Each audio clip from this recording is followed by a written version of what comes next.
Bismillahirrahmanirrahim. Assalamualaikum warahmatullahi wabarakatuh. Alhamdulillahirabbil alamin wassalatu wassalamu ala asyrafil anbiya'i wal mursalin nabiyina Muhammadin wa ala alihi washabihi wa man tabi'ahu ila yaumiddin. Asyhadu an la ilaha illallah wahdahu la syarikalah wa asyhadu anna Muhammadan abduhu wa rasuluh sallallahu alaihi wasallam la nabiyya ba'dah. Ayuhal asatiz wa ayyatuhal asatizat rahimakumullah ayyuhat tullab wat talibat hafizakumullah wa ra'akum wa saddada khutakum. Pada pagi yang berbahagia ini kembali Allah SWT mudahkan kita semua untuk berjumpa kembali di ma'had kita ini untuk melanjutkan perjuangan kita dalam talabul ilmi. Kemudian salawat serta salam senantiasa kita sanjungkan buat Nabi kita tercinta Muhammad SAW serta para istri beliau, para sahabat, para tabi'in dan juga orang-orang yang senantiasa mengikuti sunnah Rasulullah SAW. Pada pagi yang berbahagia ini saya akan menyampaikan sedikit nasihat bagi kita semua dengan judul 3 permohonan Rasulullah SAW pada pagi hari.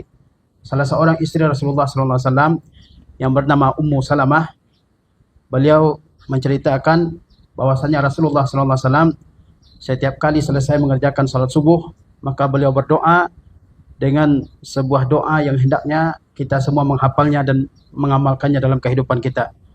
Bunyi doanya adalah Allahumma inni as'aluka ilman nafi'a wa rizqan thayyiba wa amalan mutaqabbala. Ya Allah, sesungguhnya aku memohon kepadamu ilmu yang bermanfaat, rezeki yang baik dan amal yang diterima.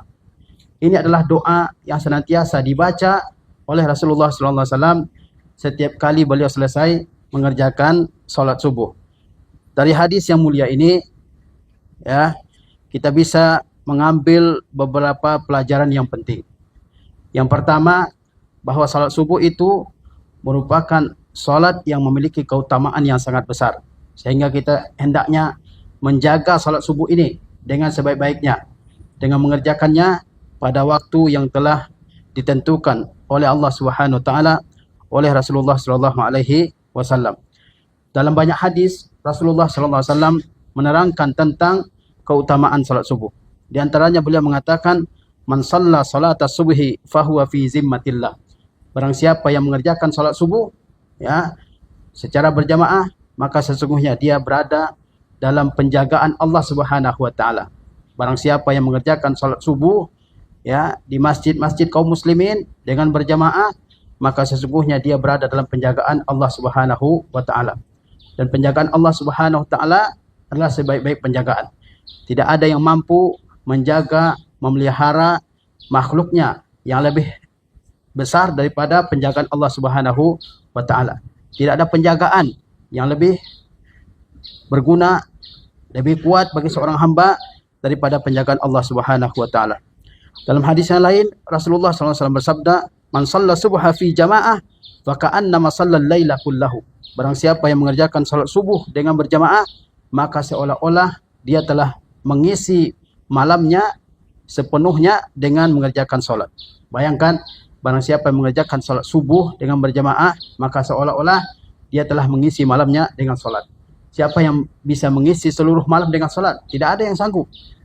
Tapi kalau orang mengerjakan salat subuh dengan berjamaah, maka seolah-olah dia telah mengisi malamnya dengan ibadah salat. Maksudnya pahala yang diperoleh oleh orang yang mengerjakan salat subuh dengan berjamaah itu seolah-olah seperti pahala yang diperoleh oleh orang-orang yang mengisi malam dengan salat. Kemudian Rasulullah SAW beliau bersabda bahwa salat yang paling berat bagi orang-orang munafikin adalah salat subuh dan salat isya. Kata Rasulullah SAW, "Laisa salatun athqala 'alal munafiqin minal fajr wal isya." Tidak ada salat yang lebih berat terhadap orang-orang munafikin daripada salat subuh dan juga salat isya. Walau ya'lamuna ma fihima la atauhuma walau habwa. Kalau seandainya mereka mengetahui keutamaan dua salat tersebut, maka mereka akan mendatangi mereka akan mengerjakannya di masjid-masjid kaum muslimin walaupun dengan merangkak. Rasulullah SAW bersabda dalam hadis yang lain, "Man shalal bardaini dakhalal jannah." Barang siapa yang salat al-bardain, salat bardain yaitu salat asar dan salat subuh maka ia akan masuk surga. Rasulullah sallallahu alaihi wasallam telah menerangkan kepada kita banyak keutamaan-keutamaan salat subuh supaya tidak ada seorang muslim pun yang melalaikannya. Karena salat subuh dan salat isya itu termasuk salat yang berat untuk dikerjakan. Karena pada waktu isya orang beristirahat dari aktivitasnya siang hari, dan pada waktu subuh dia masih tidur, sehingga berat bagi seseorang untuk mengerjakannya. Oleh sebab itu Rasulullah SAW mendorong dalam banyak hadis kita semua untuk menjaga dua salat ini. Bukan berarti dua salat yang lain tidak memiliki keutamaan. Banyak keutamaan-keutamaannya. Disebutkan keutamaan dua salat ini karena ada kemungkinan manusia melalaikan dan melengahkan kedua salat ini. Kemudian faedah yang kedua yang diambil dari hadis tadi, hadis Ummu Salamah, bahwasanya Rasulullah SAW berdoa setelah selesai mengerjakan solat. Banyak doa-doa yang dibaca oleh Rasulullah SAW setelah selesai mengerjakan solat, terutama salat subuh. Di antaranya tadi adalah doa Allahumma inni as'aluka ilman nafi'an wa rizqan thayyiba wa amalan mutaqabbala. Dan ada doa-doa lain yang dibaca oleh Rasulullah SAW ketika selesai mengerjakan salat subuh. Di antaranya beliau berdoa, Rabbi qini azabak yauma tab'atsu ibadak. Ya Allah, lindungilah aku dari azabmu di hari ketika engkau membangkitkan hamba-hamba engkau. Rasulullah SAW berlindung kepada Allah Subhanahu wa Ta'ala dari azab Allah Subhanahu wa Ta'ala yang pedih. Ketika Allah Subhanahu wa Ta'ala membangkitkan seluruh manusia dari kuburnya untuk dihisab dan diberikan balasan oleh Allah Subhanahu wa Ta'ala. Dalam hadis yang lain, Rasulullah SAW berdoa dengan membaca Allahumma gfirli ma qaddamtu wa ma asrartu. Ya Allah, ampunilah aku apa yang telah aku kerjakan, apa yang belum aku kerjakan dari dosa. Wa ma asrartu wa ma a'lantu. Apa yang aku rahasiakan, apa yang aku nampakkan dari perbuatan dosa, ampunilah wahai Allah. Wa ma asraftu, apa yang aku berlebihan dalamnya. Wa ma anta a'lamu bihi minni. Dan ampuni juga dosa yang engkau lebih mengetahuinya daripada diriku sendiri. Terkadang kita melakukan dosa, kita tidak sadar kalau itu dosa. Maka Rasulullah SAW juga memohon kepada Allah Subhanahu wa Ta'ala agar diampuni dosa yang beliau tidak menyadarinya kalau ada, bahwa itu adalah perbuatan dosa. Antal muqaddim wa antal muakhir, la ilaha illa anta. Engkau lah yang mendahulukan, engkau lah yang mengakhirkan, tidak ada Tuhan yang hak selain engkau. Ini di antara doa-doa yang dibaca oleh Rasulullah SAW ketika beliau selesai mengerjakan solat subuh. Tidak diawali dengan tahmid, dengan salawat, tapi langsung membaca doa-doa ini. Kemudian di antara doa yang dibaca oleh Rasulullah SAW adalah doa yang tadi. Ya, Allahumma inni as'aluka ilman nafi'a wa rizqan thayyiba wa amalan mutaqabbala. Ya Allah, aku memohon kepadamu ilmu yang bermanfaat, rezeki yang baik, dan amal yang diterima. Sesungguhnya Allah Subhanahu wa Ta'ala telah menerangkan dalam kitabnya Al-Quranul Karim, dan Nabi kita Muhammad SAW juga telah menerangkan dalam sunnah beliau SAW tentang keutamaan ilmu. Dan Allah Subhanahu wa Ta'ala telah perintahkan Rasulnya Muhammad SAW untuk memohonkan tambahan ilmu kepada Allah SWT. Allah tidak memerintahkan Rasulnya untuk meminta tambahan harta, tambahan kedudukan, tambahan pangkat dan jabatan. Tapi satu-satunya yang Allah SWT perintahkan Rasulnya untuk memohon tambahan dalam perkara tersebut adalah apa? Al-ilm, ilmu. Allah memerintahkan nabinya. Kata Allah SWT, wa qur rabbi zidni ilma. Dan katakanlah wahai Muhammad, wahai Tuhanku, tambahkanlah ilmuku. Tambahkanlah ilmuku. Rasulullah SAW adalah orang yang paling alim. Tidak ada orang yang lebih mengetahui tentang Allah, tentang agama ini daripada Nabi kita Muhammad SAW. Namun demikian, Allah Subhanahu wa Ta'ala perintahkan beliau agar memohonkan tambahan ilmu. Apalagi kita, umat yang jauh hidupnya dari masa Rasulullah SAW. Maka tentu kita seharusnya lebih sering membaca doa ini. Apa doa yang akan kita baca? Kata Allah Subhanahu wa Ta'ala, wa qur rabbi zidni ilma. Rabbi zidni ilma. Ya Allah, tambahkanlah ilmuku. Jangan hanya usaha. Usaha penting. Tapi di antara bentuk usaha adalah doa. Berdoa kepada Allah Subhanahu wa Ta'ala. Ya Allah, tambahkanlah ilmuku. Rabbi zidni ilma. Rabbi zidni ilma. Hendaknya ini kita baca sesering mungkin. Sehingga Allah Subhanahu wa Ta'ala bukakan pemahaman. Allah mudahkan kita menuntut ilmu. Kemudian juga Rasulullah SAW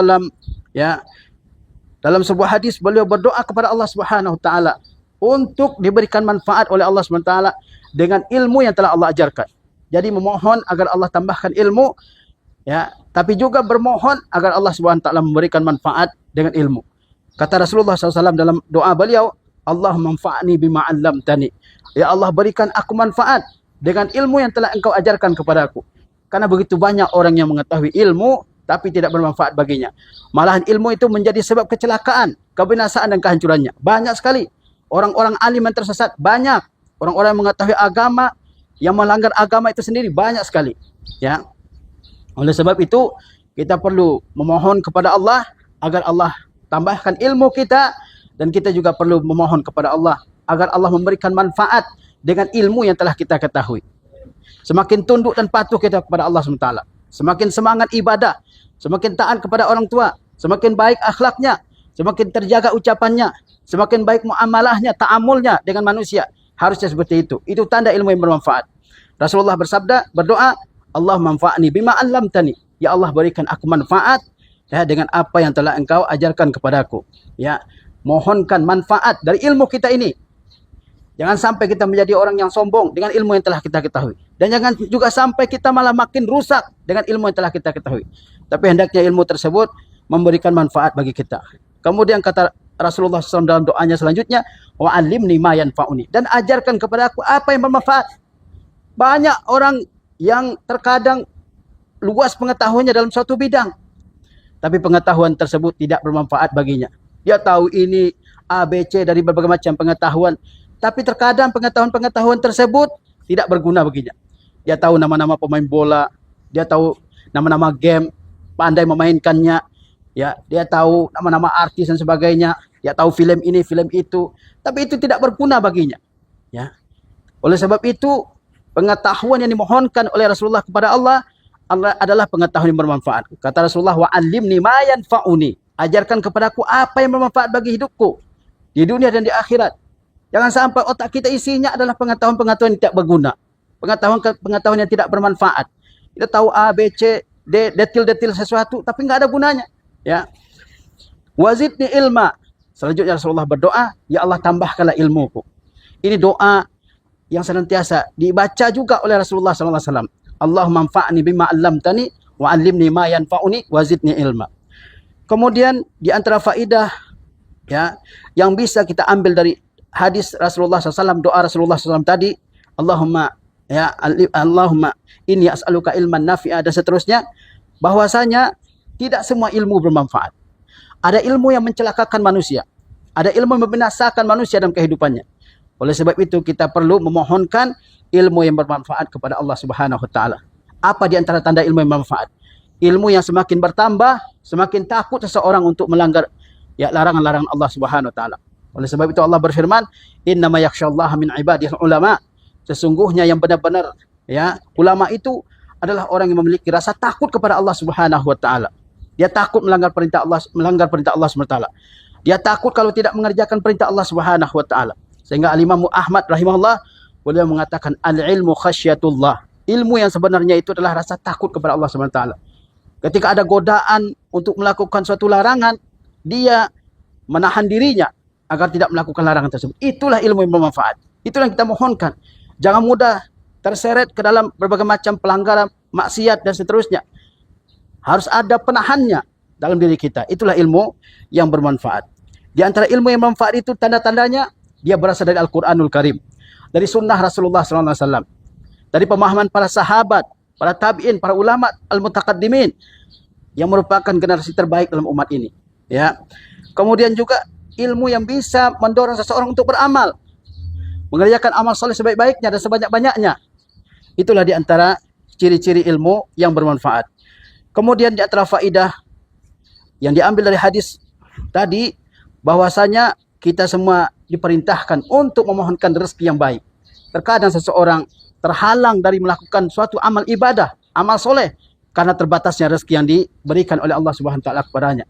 Oleh sebab itu, Rasulullah SAW memohonkan rezeki kepada Allah, bukan sembarang rezeki, tapi rezeki yang baik. Kata Rasulullah, warizqan thayyiba, rezeki yang baik. Ya, nabi-nabi juga berdoa agar Allah Subhanahu wa taala berikan rezeki kepada mereka. Nabi Isa alaihissalam berdoa, warzuqna wa anta khairur raziqin. Berikanlah rezeki oleh engkau kepada kami, wahai Allah. Engkau adalah sebaik-baik pemberi rezeki. Mohonkan rezeki kepada Allah Subhanahu wa taala.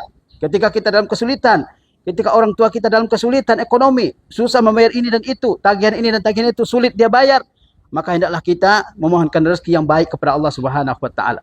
Kita usaha, tapi kita juga berdoa agar Allah Subhanahu wa taala memberikan rezeki kepada kita. Dan jangan sampai karena kebutuhan kita kepada sesuatu, kita melakukan larangan-larangan Allah Subhanahu wa taala dalam mencari rezeki. Kata Rasulullah SAW, "Ayyuhan nas, ittaqullah wa ajmilu fit talab." Wahai manusia, bertakwalah kalian semua kepada Allah. Kerjakan apa yang Allah perintahkan, jauhi apa yang dilarang oleh Allah Subhanahu wa taala. Wa ajmilu fit talab, dan berbuat baiklah kalian dalam mencari rezeki kalian. Fa inna nafsan lan tamuta hatta tastawfiya rizqaha. Karena tidak ada orang yang akan mati sebelum dia menghabiskan rezekinya di dunia ini. Wa in abta'a anha fattaqullaha wa ajmilu fit talab. Bertakwalah kalian kepada Allah, ya, dan berbuat baiklah kalian dalam mencari rezeki. Khuzu ma halla wa da'u ma haruma. Ambil yang halal dan tinggalkan yang haram. Betapa banyak orang yang tidak peduli lagi dengan istilah halal dan haram dalam mencari rezeki. Yang penting ada, yang penting banyak, yang penting melimpah, yang penting saya kaya, ya. Yang penting saya bisa foya-foya, yang penting saya punya barang-barang mahal. Tidak peduli itu dengan cara yang haram ataupun dengan cara yang halal maupun dengan cara yang haram. Kita selaku seorang muslim mesti, ya, mempunyai perhatian terhadap hal ini dalam mencari rezeki. Harus memperhatikan apakah ini halal atau tidak. Kemudian Rasulullah SAW dalam hadis yang tadi juga bermohon kepada Allah Subhanahu wa taala agar Allah Subhanahu wa taala terima amal ibadah beliau. Wa amalan mutaqabbala, dan amal yang diterima. Kita tidak hanya, ya, fokus kepada amal, bagaimana saya bisa beramal, tidak. Tapi fokus juga bagaimana amal tersebut diterima oleh Allah Subhanahu wa taala. Ya, seorang mukmin tidak hanya bersemangat beribadah, beramal soleh, tapi juga bersemangat bagaimana supaya amal ibadahnya itu diterima oleh Allah Subhanahu wa taala. Sehingga dia memperhatikan rukun-rukun, syarat-syarat, pembatal-pembatal, kewajiban-kewajiban dalam suatu ibadah. Dia tidak hanya yang penting ibadah, tidak. Misalnya mengerjakan sholat 5 waktu, yang penting saya sholat. Diterima atau enggak, itu bukan urusan saya.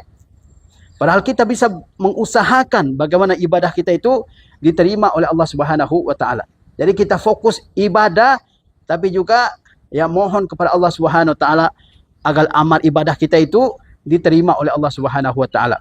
Lihatlah bagaimana anbiya, para nabi, mereka berdoa kepada Allah Subhanahu wa taala setelah mengerjakan amal soleh agar amal solehnya itu diterima oleh Allah Subhanahu wa taala. Lihat Nabi Ibrahim alaihi salam. Kata Allah Subhanahu wa taala menceritakan Ibrahim, wa iz yarfa'u Ibrahimul qawaida minal baiti wa Ismail. Rabbana taqabbal minna innaka antas samiul alim.